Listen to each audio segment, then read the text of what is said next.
Hoje de manhã, estou aqui vendo o tempo se abrindo aqui e sexta-feira, dia 29 de setembro, eu lancei o Civilização 2.0 e aí realizei, né, que depois de 17 anos de trabalho, e tivemos aqui vários bimodais, né, o Tomik, querido, mandou camisetas, cada um deu depoimento e fizemos num botequim o lançamento do livro Civilização 2.0, porque estamos sendo obrigados a imitar as formigas. E eu percebi que eu fechei. Sabe quando você dá aquela realizada que você fechou um ciclo? Fechei o ciclo do estudo do digital. Agora a gente pode complementar, mas ali os padrões estão bem definidos e tal. E aí comecei a tatear o novo ciclo e chamei várias pessoas e até essa semana, até digamos ontem, o título era Arte Secreta, primeiro da inovação, depois Fernanda Pompeu sugeriu a arte secreta do inovador e eu estava caminhando. Mas eu percebi que não é esse o desafio que eu quero me propor para os próximos anos. O desafio que eu percebo é a migração do Sapiens 1.0 para o 2.0. A partir da visão que a gente passou a ter com esta visão do digital, estamos vivendo uma revolução de mídia. Qual é a essência do fenômeno? Estamos vivendo uma revolução de mídia. Revoluções de mídia criam novas eras civilizacionais e nós temos 3 fases, a gente já falou disso. Renascimento, que é o que a gente está vivendo agora, consolidação e crise, porque na consolidação a gente aumenta a população, a gente consegue aumentar a população, porque tem formas mais sofisticadas de sobreviver, e a partir daí a gente entra em crise e precisa então de uma nova revolução de mídia para que a gente possa criar uma nova era civilizacional. Essa é a lógica, sempre na direção de menos para mais descentralização. Esse é o resumo, o pitch do livro Civilização 2.0. E aí, se você analisar, no próprio Civilização 2.0 e nos meus livros atrás, eu estava preocupado, né, de como as empresas poderiam migrar para esse novo cenário e tive aí uma grande frustração de que não adianta você apresentar uma lógica para as pessoas quando as pessoas... me lembro daquele filme Grande Aposta, né, que tem uma frase do filme que diz, né, as pessoas dificilmente mudam, né, determinadas formas de pensar e agir quando aquilo está diretamente ligado ao bolso. A sobrevivência fala mais alto e a pessoa não consegue se modificar. E aí tentei, né, criar motor 1, motor 2, e aí criar a curadoria, e aí percebi que, então, esse ciclo todo, o esforço foi entender o digital e em vários momentos tentando, no primeiro conhecimento em rede, gestão 3.0, administração 3.0, eu desisti das empresas, aí esse livro Civilização 2.0 é uma tentativa de explicar para a sociedade geral essa situação. Maravilha. Aí, qual é o novo desafio? O novo desafio, que eu não falei aprofundadamente nessa primeira etapa, foi como é que o Sapiens vai se adaptar, como é que cada pessoa vai se adaptar a esse novo cenário. Aí mudei o nome, né? Então eu criei o título, né, provisório, mas pelo menos já está aqui, né? É Sapiens 2.0, como viver em um mundo mais inovador. Como é que a gente vai promover a passagem do Sapiens 1.0 para o Sapiens 2.0? Então eu cresci. E aí a arte secreta do inovador voltou a ser a arte secreta da inovação. E aí então eu dividi os capítulos. E eu diria para vocês que uma ficha que caiu é a seguinte. Quando a gente trabalha como conceituador, e eu vou ganhando escala, né, porque já seria o 5º livro que eu estou trabalhando, eu percebo claramente que o livro vai ficando consistente conforme a gente vai dividindo bem os capítulos. E se você for escrever um livro, eu sugiro que você imagine o livro como se fosse um curso. Não escreva um livro. Pense como se você estivesse produzindo um curso. E a sequência do curso é importante. O que você vai falar primeiro, o que você vai falar segundo, terceiro e quarto. Então aí a gente vai organizando. E aí, agora, né, hoje, que é o artigo aberto, né, eu estou aproveitando para ir aperfeiçoando a conversa sobre o livro. Então, qual foi a organização que vai dar uma organizada em tudo que eu vinha fazendo de maneira diferente? Então, no primeiro capítulo, eu vou falar da essenciologia. E aí, para você organizar os capítulos, eu não estou usando um critério aleatório. Eu, no passado, quando fiz o curso lá da PUC do Rio Grande do Sul, na pós-graduação, que era Gestão 3.0, Inovação, não sei o quê, eu falei do edifício do pensamento. O edifício do pensamento naquela época era que a gente dividia as camadas quando a gente ia refletir sobre um fenômeno, né? Filosofia, teoria, metodologia, operacional e revisional. Era mais ou menos essa ordem. Aí eu comecei a questionar isso e hoje eu chamo de edifício dos fenômenos, em vez de ser edifício do pensamento, o edifício dos fenômenos. E aí eu modifiquei. Está inclusive uma tabela que está dentro do artigo. Né? Nessa tabela, como é que eu dividi a coisa? Essenciologia, primeira etapa. Então você vai estudar um fenômeno, você tem que ver quando, né? Aí você tem um fenômeno que você tem curiosidade, sei lá, os golfinhos, ou então você tem necessidade de entender. A dengue. Então, você precisa procurar a essência.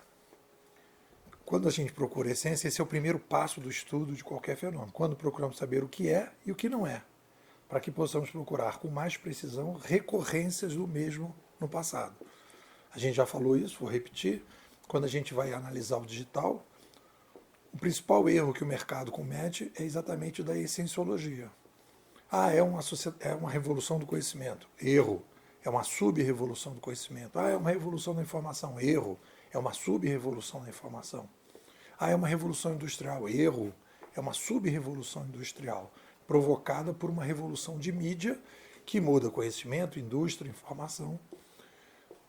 E aí a gente vai nos canadenses, que é a base para a gente trabalhar o livro, o estudo digital. Então a gente vai para a essenciologia.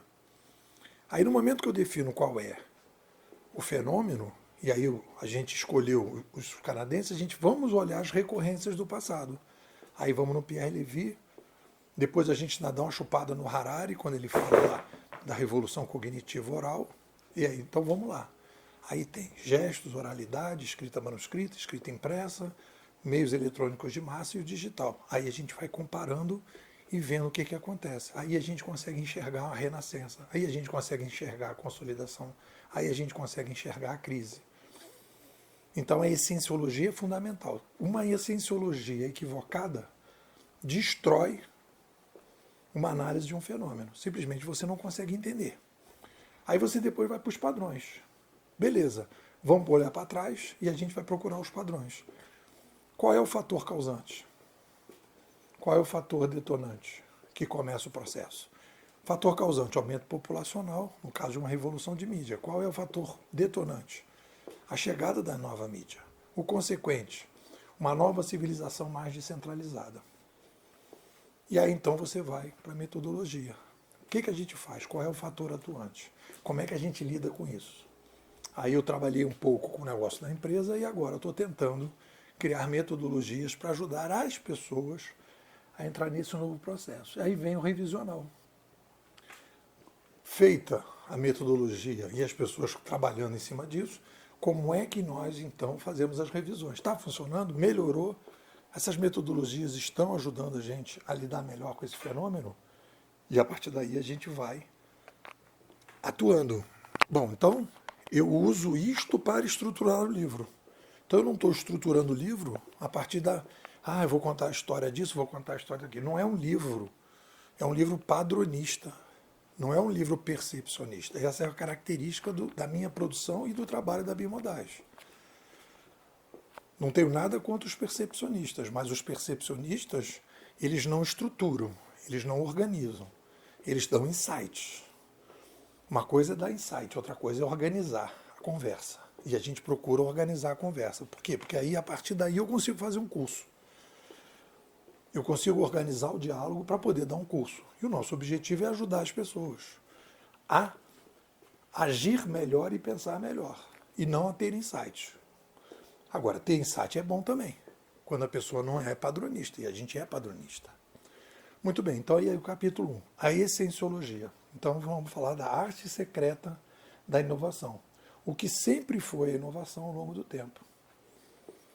Aí a gente, por exemplo, eu vou falar um pouco mais à frente, né, na comparação, na animalogia, o que é parecido, o que é diferente. A gente vai falar da inovação reflexiva progressiva dos sapiens e na inovação instintiva das outras espécies. Que o Darwin chamou de evolução, a gente está chamando de inovação instintiva. No capítulo 2, a gente vai procurar os padrões, o padrão do fenômeno da inovação. Aí a gente vai conversar sobre a profunda e desconhecida relação das crenças, ou se vocês quiserem, paradigmas limitantes, com o potencial inovador. Quais são elas e como superá-las? Ou seja, a gente faz uma relação meio que daquela ideia da acupuntura, de que se você tem uma dor de cabeça, eu tenho um nervo lá embaixo no seu pé que se eu apertar com a agulha, se eu furar com a agulha, eu consigo resolver o seu problema de dor de cabeça. Aí eu percebo que determinados paradigmas limitantes ou crenças limitantes reduz o potencial inovador. Então, se eu criticar determinados pensamentos do tipo eu sou assim, a pessoa que diz eu sou assim, né, e não diz eu estou assim, ela tende a ter um potencial inovador pior. Então, se eu digo não pense assim, não diga que você é assim, diga estou assim, pronto, já começa a aumentar o potencial inovador da pessoa. Então, é a acupuntura. Capítulo 3, contexto atual, o mundo digital e a inovação. Aí eu vou ter que situar o cara, né, como uma visão mais ampla e consistente do atual cenário pode nos permitir ver o longo prazo.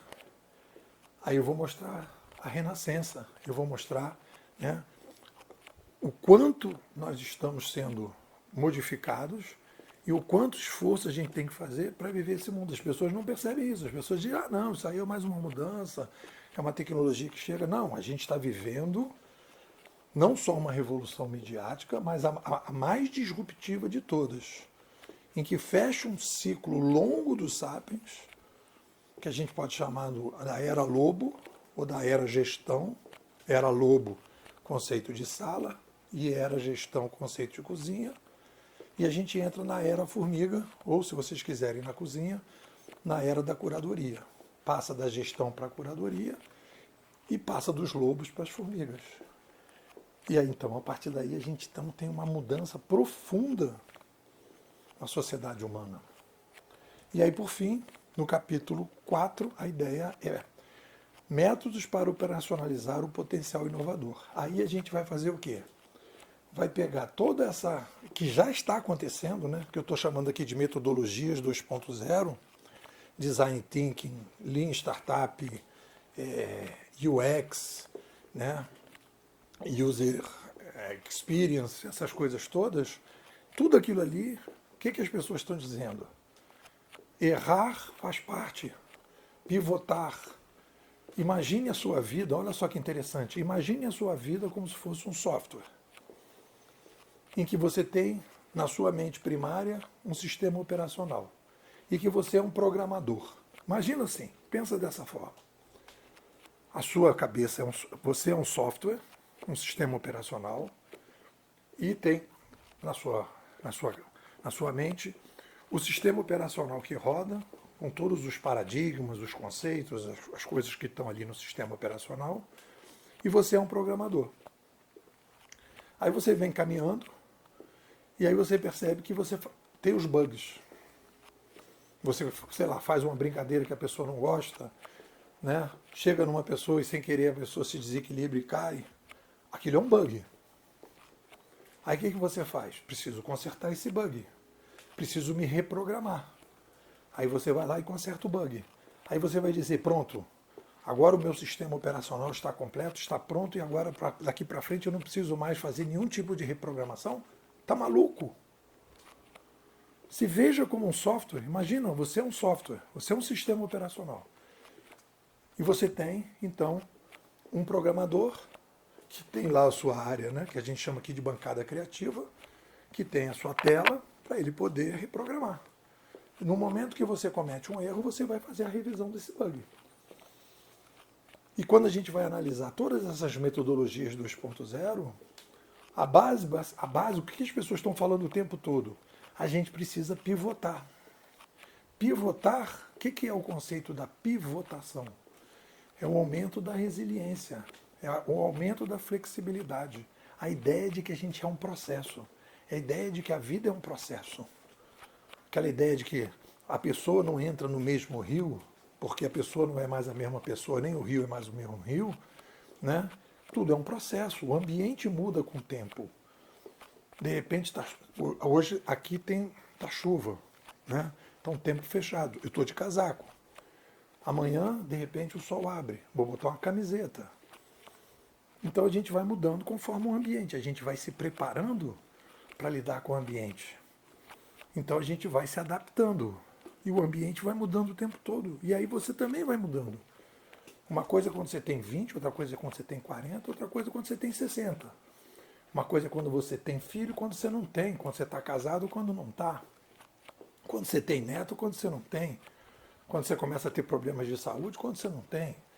Então as coisas vão e você vai se adaptando e você vai aprendendo, reprogramando, resolvendo os problemas dos bugs.